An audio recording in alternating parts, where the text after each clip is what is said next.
There's a quiet moment that doesn't look dramatic from the outside. No music, no sudden confession, no cinematic pause. Just a man sitting with his thoughts, replaying memories he didn't know mattered. And that's when it hits him, not all at once, but deeply. You weren't like other women. You never were. This realization isn't about comparison, it's about contrast. It's psychology, not poetry. And once it happens, it changes how he sees you, himself, and every connection that came before. This is the psychology of that moment, the exact reasons his mind finally understands what his heart sensed long before. You didn't try to be chosen. And that's the part most people don't understand at first. You didn't enter the room asking silently, "Am I enough?" You didn't study his reactions to decide who to become next. You didn't shape your words, your laughter, your silence just to be liked. You showed up as you were, unfinished, honest, sometimes unsure, but real. And real has a weight to it. It lands differently, it stays. In a world where so many people are performing versions of themselves, authenticity feels almost disruptive. Most connections begin with negotiation. If I give you this, will you stay? If I become this, will you choose me? You didn't negotiate. You didn't audition. You lived in your truth even when it wasn't convenient, even when it didn't guarantee approval.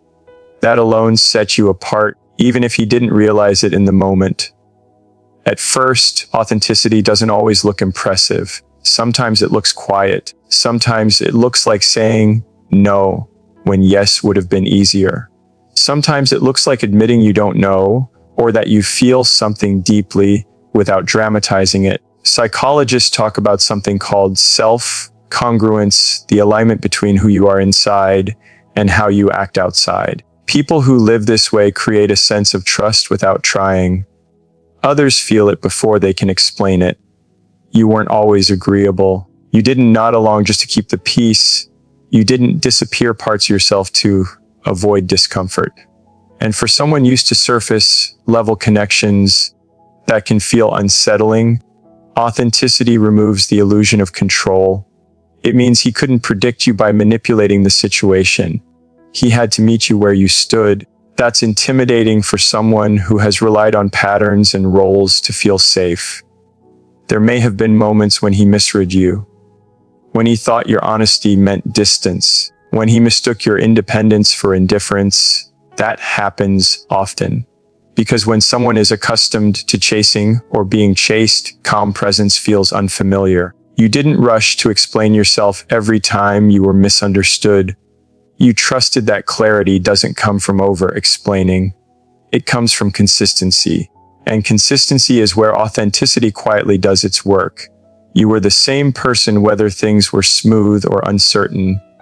Your values didn't shift with his mood. Your kindness didn't depend on reassurance. Over time, the mind notices this.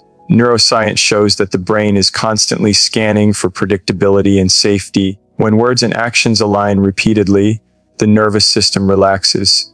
Even if the ego resists, the body remembers. Think about real life. Think about how rare it is to sit across from someone who isn't trying to sell a version of themselves.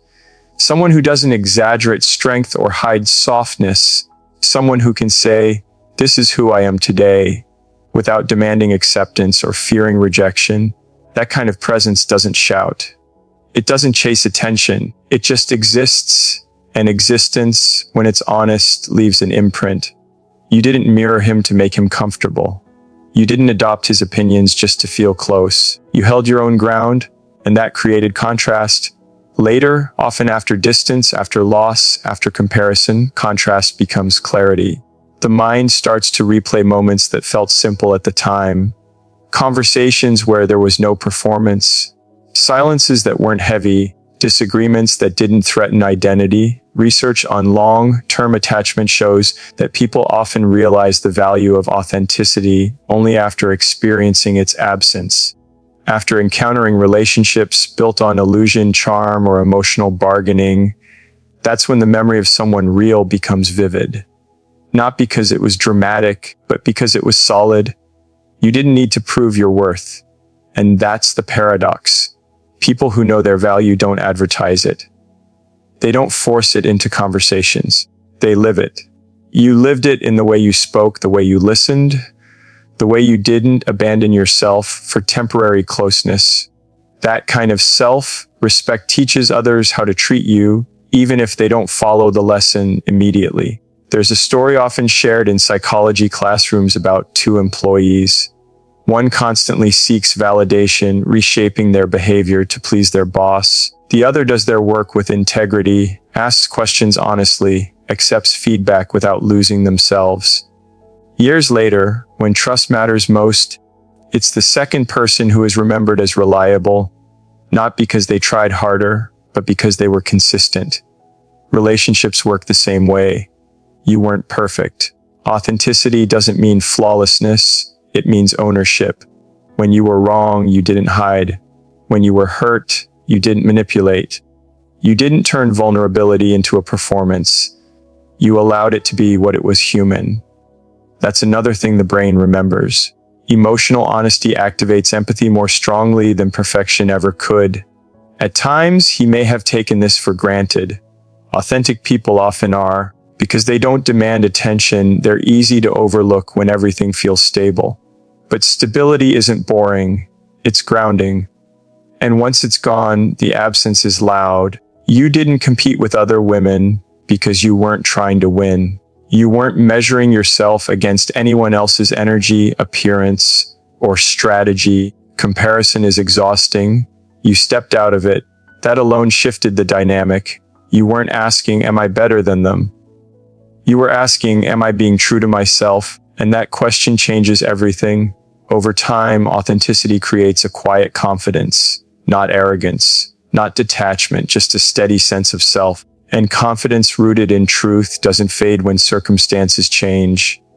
That's why, long after the moment has passed, long after conversations have ended, the realization forms slowly but firmly: you weren't trying to be chosen. You were choosing yourself all along. And that's what makes someone unforgettable.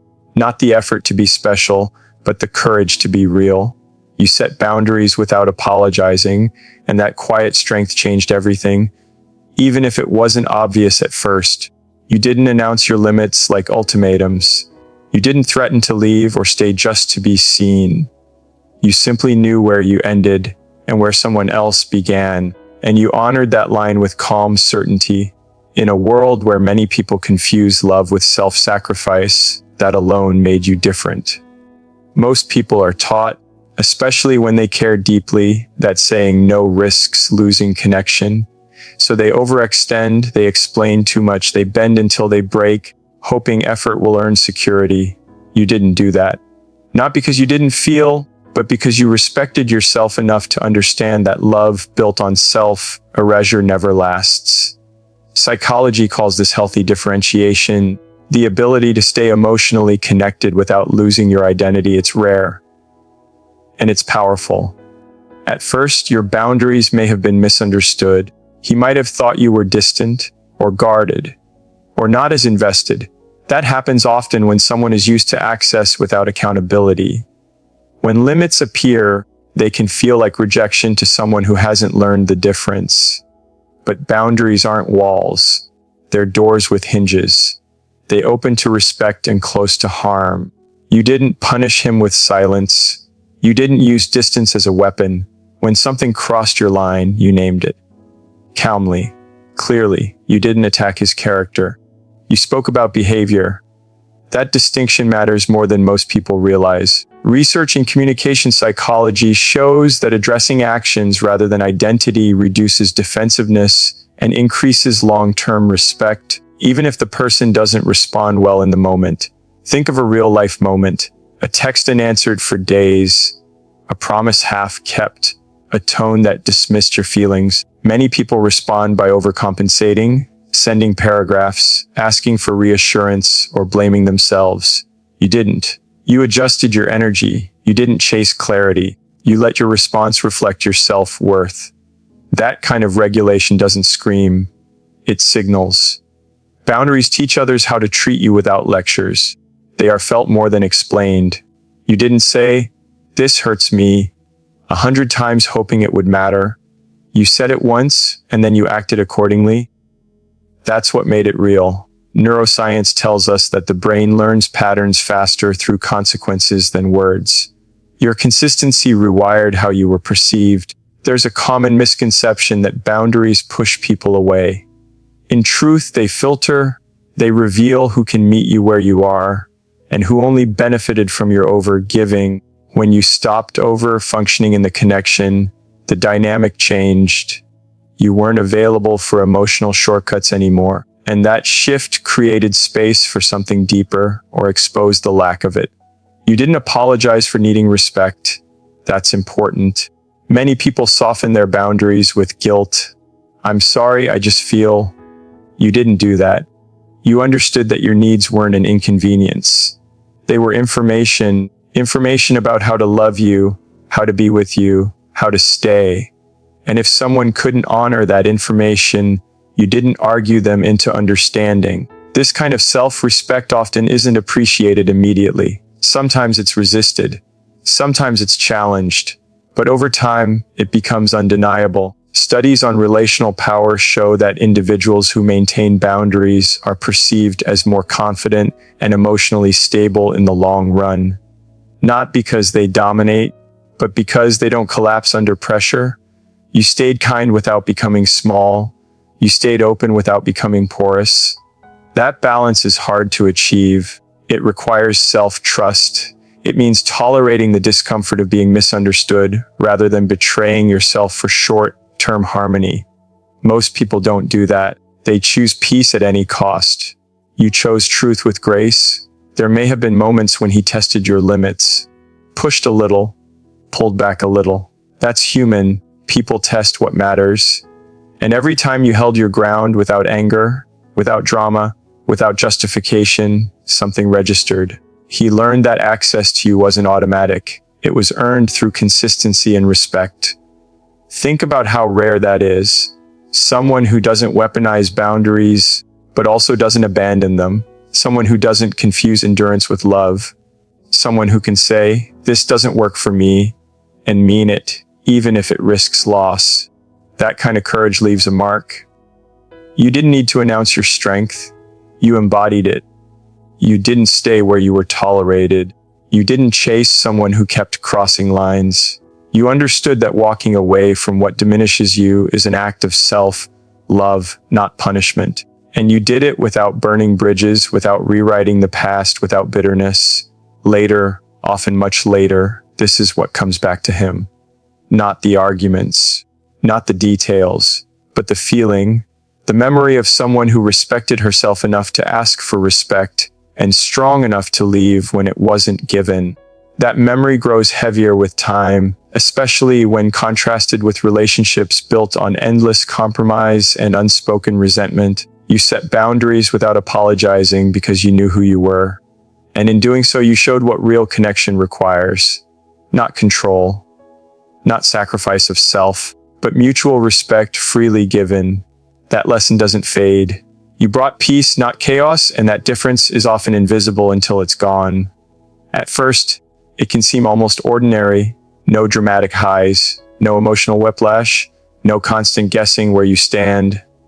Just a steady presence that doesn't demand attention, yet somehow makes everything feel lighter. In a world addicted to intensity, peace is often underestimated.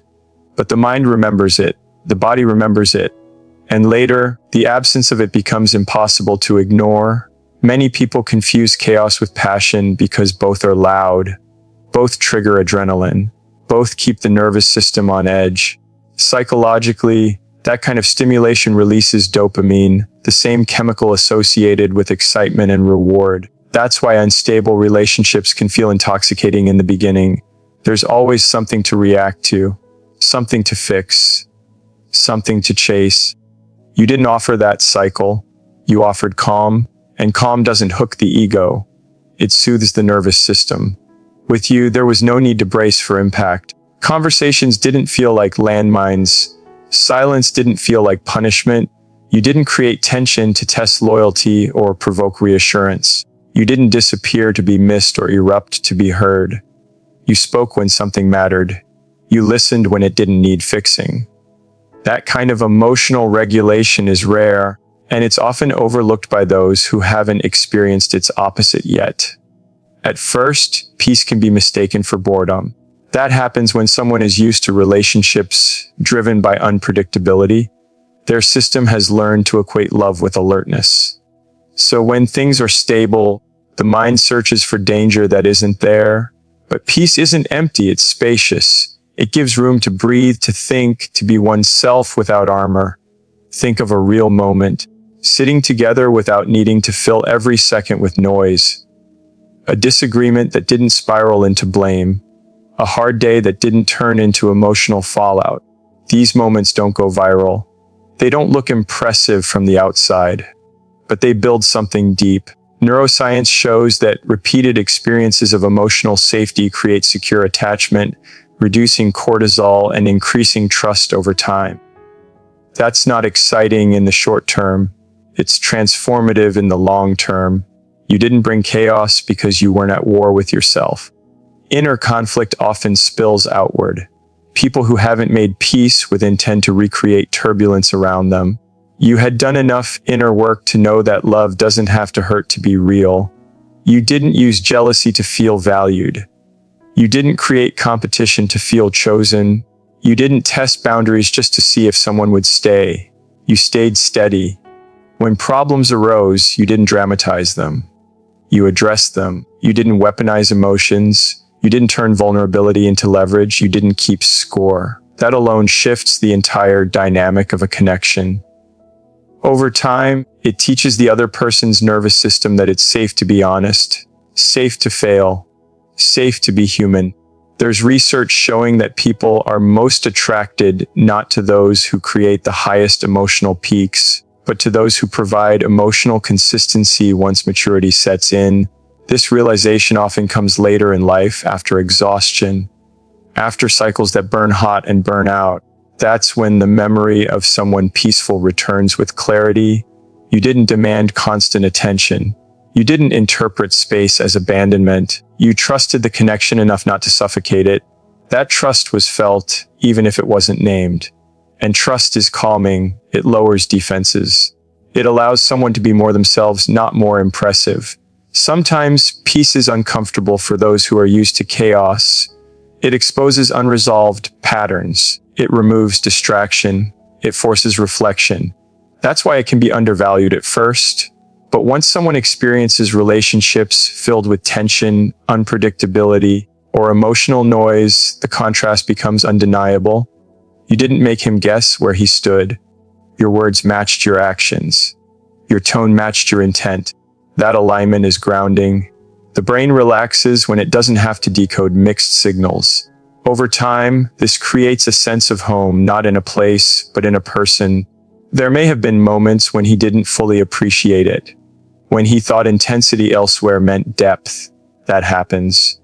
Culture often glorifies dramatic love stories, not sustainable ones, but the body keeps score, stress accumulates, emotional fatigue sets in, and then memory does its work. He remembers how he slept better around you, how conversations didn't leave him drained, how being with you didn't require performance. These realizations don't arrive loudly. They arrive quietly, usually when peace is missing. You brought peace because you didn't need to be needed to feel valuable. You didn't confuse chaos with connection. You understood that love isn't proven through suffering. It's felt through safety. That kind of presence doesn't fade. It becomes a reference point, a standard, something the mind returns to when everything else feels too loud. You brought peace, and peace, once known, is never forgotten. You saw him clearly and still stood tall, and that may be the most unsettling, unforgettable thing anyone ever did for him. You didn't look at him through fantasy or fear. You didn't turn him into a story he had to live up to, or a project you had to fix. You saw the whole picture. The strength and the hesitation, the charm and the contradictions, the confidence and the cracks underneath it. And you didn't flinch. Most people don't want to be truly seen. They want to be admired, excused, or idealized. Being seen means being exposed. It means someone notices the patterns you pretend aren't there. You noticed, not with judgment, not with accusation, but with clarity.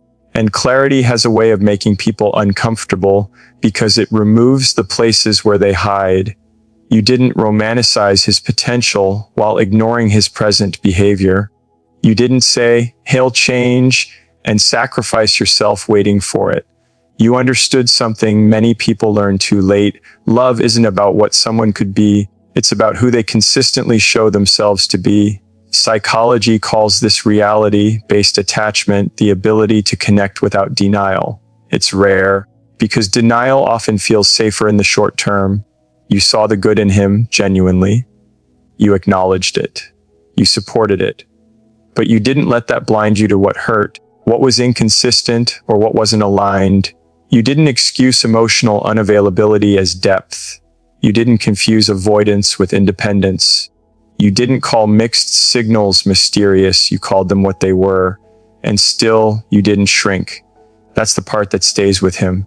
Many people, when they see someone clearly react in one of two ways, they either try to control them or they minimize themselves to keep the connection. You did neither. You stayed grounded in who you were. You didn't raise your voice to be heard. You didn't lower your standards to be chosen. You didn't abandon your values to maintain closeness. You stood tall, not in defiance, not in ego, but in self-respect. There's something deeply psychological that happens when someone feels seen without being shamed. Studies on secure attachment show that people grow most when they are accepted and held accountable at the same time. You did that naturally. You didn't attack his character, but you didn't protect it from truth either. You addressed behavior without making him feel small. That balance is powerful and rare. Think of a moment. Maybe he deflected responsibility. Maybe he avoided a hard conversation. You didn't explode. You didn't chase. You named what you observed and how it affected you. Calmly, directly, no theatrics, no manipulation. That kind of response does something unexpected. It forces reflection. Because there's no drama to hide behind. You didn't need him to see you as perfect. You allowed yourself to be human. But you didn't allow yourself to be disrespected. That distinction matters. You weren't trying to prove your worth by enduring pain. You weren't trying to earn love through tolerance. You understood that love that requires you to disappear isn't love, it's survival. And here's the part most people miss: seeing someone clearly doesn't mean you stopped caring. You cared. But you cared without illusion. You didn't confuse empathy with self-betrayal. You could understand his wounds without volunteering to bleed for them. That takes strength. Many people stay silent about what they see because they're afraid of losing the connection. You weren't. You valued truth more than comfort. And even when it hurt, even when it led to distance, you didn't rewrite yourself to keep him close. Later, often much later, this becomes undeniable to him because most relationships don't offer that mirror. They offer distortion. They offer flattery or conflict, not clarity. He remembers that you didn't argue to win. You spoke to understand. You didn't try to dominate the narrative. You simply stood in your truth and let him decide how to meet it. There's a concept in psychology called mirroring. We develop self-awareness through how others reflect us back. You reflected him accurately, not cruelly, not gently to the point of dishonesty, accurately. And accurate mirrors are confronting. They show you who you are, not who you wish you were. You didn't demand that he change. You didn't threaten him into growth. You showed him what was possible by example. You lived with integrity. You took responsibility for your emotions. You didn't blame him for everything, but you didn't carry what wasn't yours either. Standing tall doesn't mean standing rigid. You were flexible where it mattered, compassionate where it counted. But you didn't bend your spine to make someone else comfortable. You didn't shrink your needs to avoid being too much. You trusted that the right connection wouldn't require you to be less. That trust changes the dynamic completely. For someone who has been idealized, controlled, or tolerated in the past, your presence felt different. You weren't impressed by surface-level confidence. You weren't intimidated by withdrawal. You didn't chase approval. You met him eye to eye. equal ground, and equality is confronting to someone used to power imbalances. He may not have known what to do with that at the time. He may have pulled away, deflected, compared. That's human. Growth often begins with discomfort, but the memory stays. The memory of someone who saw everything and didn't collapse. You didn't beg him to be better. You didn't punish him for not being ready. You simply remained who you were, and that consistency becomes a reference point, a standard, something his mind returns to when he encounters relationships built on illusion or imbalance. He realizes, eventually, that being seen like that was a gift. Not everyone offers it, and not everyone can receive it. But it changes you. You saw him clearly, and you stayed tall, not above him, not beneath him, beside yourself. And that kind of presence doesn't fade with time, it echoes. You walked away with dignity, and that choice spoke louder than anything you ever said, not because it was dramatic, not because it demanded attention, but because it was quiet, steady, and final in a way that didn't need validation. You didn't storm out. You didn't threaten to leave just to be pulled back. You didn't stay long enough to be reduced to someone you didn't recognize. You chose yourself, and you did it without bitterness. Most people don't leave when something no longer honors them. They linger, they negotiate, they explain their pain again and again, hoping understanding will finally arrive. They believe that if they just say it the right way, love will suddenly become safe. You didn't do that. You understood something many learn only after exhaustion. Dignity isn't maintained by staying, it's maintained by knowing when to go. Walking away with dignity doesn't mean you didn't care.